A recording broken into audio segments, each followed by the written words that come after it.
bahora batoshye, nta gukanyarara mu maso yabo kubasaho. N'umukambwe muri bo uramubona ukabona ko yanyoye ayera, ayatajya bava ku munwa. Benshi bagiye bavuga ko usibye no kuyanywa banayakaraba, ngo ni beneyo basa nayo.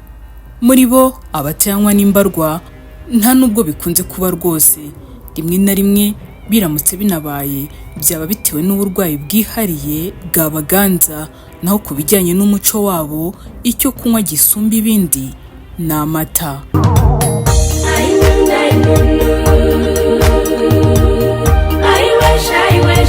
Kije, bienvenue, ikaze, welcome to the BGU space. Ngwino dutemberere mu gace kabatohagijwe n'amata, abo kandi bikabasa ko bayanyoye koko. Iwabo w'amashyo n'amashyongore, iwabo w'abatemba itoto, aho muri Ankole, mu Bahima n'Abahimakazi n'abandi batuye muri ibyo bice by'ibibaya bishashe bya Ankole, aho nakwira ijambo ribaha ikaze rigira riti kije, bisobanuye ikaze.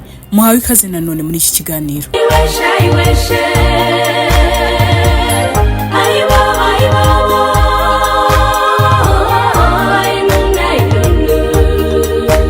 Nge uteze amatwi di Benita Giraneza Uwel. Uhereye ku mbyino n'indirimbo zabo, imyambarire, ibirori byabo byose usanga bifite umwihariko udasanzwe wabyo, ari nawo ubaranga.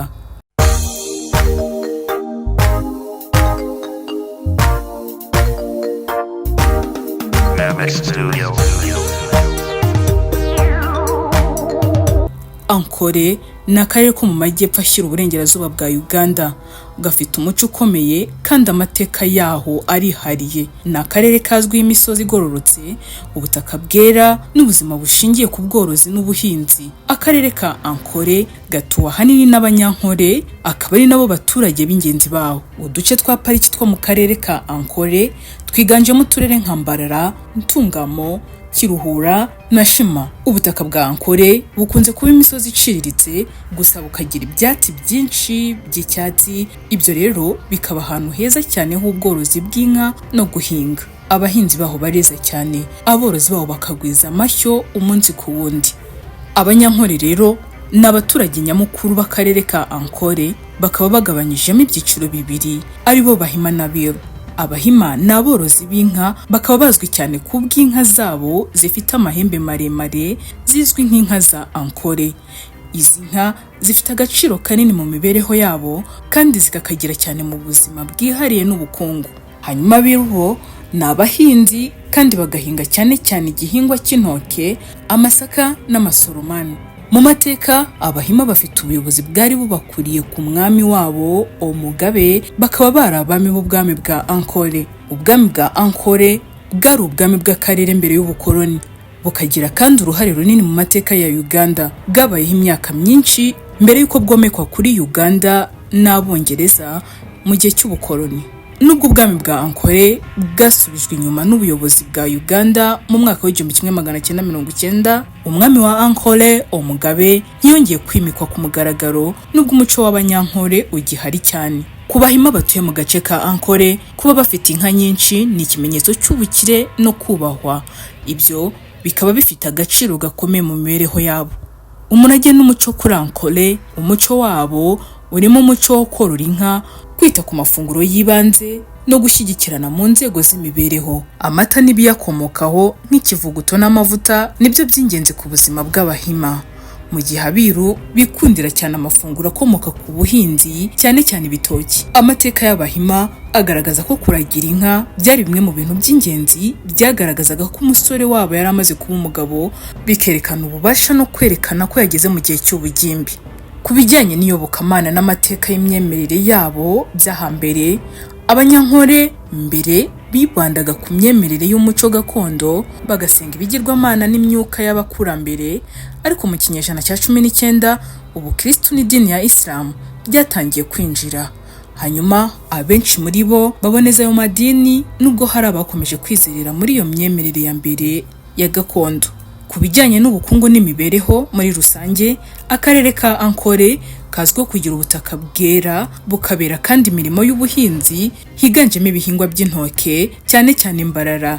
bagahinga kandi icyayi, ikawa n'ibigori. Ku bw'ibyo aha muri aka gace usangamo inganda zigiye zitandukanye zibasha gutunganya amafu meza akomoka ku bigori. Umujyi wa Mbarara ni wo munini cyane mu karere ka Ankole, ukaba umujyi ukomeye w'ubucuruzi, ibikorwa by'ubuhinzi no gucuruza amatungo. Mu bukerarugendo bwaho, aka karere gafite ibyiza by'ubukerarugendo burimo parike y'igihugu ya Lac Mburo izwi inyamaswa z'inyamabere n'ahantu heza.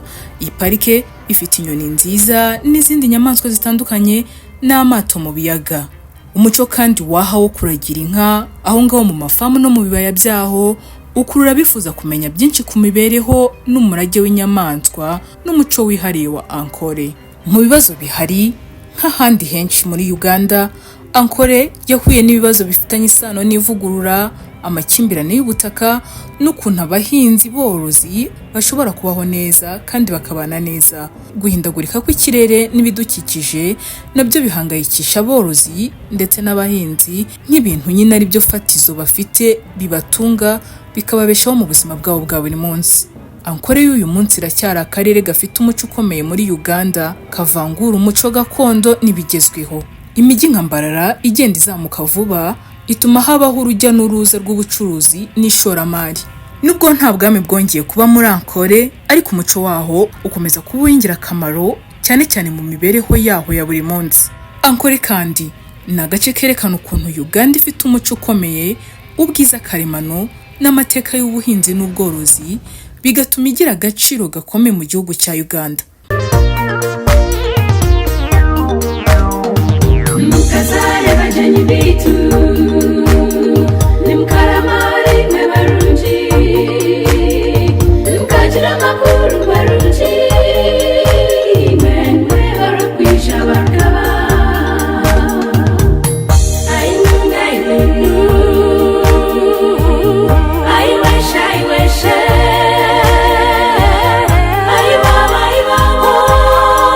ururimi rwabo kandi hano mu gace ka Ankole mu ndimi zigera kuri 40 na 50 zikoreshwa muri Uganda. Icyongereza benshi bakivuga neza, bakavuga ikigande nubwo atari cyane, ariko ururimi rw'umwihariko rwabo ni urunyankole cyangwa se runyankole rukiga, rukunda gukoreshwa mu bice binini bya Uganda nko kuva mu gace ka Kabale rugakomeza Zambarara. Amwe mu magambo wakunguka kuri uru rurimi ni musibire muta, bishatse kuvuga ngo mwiriwe mute.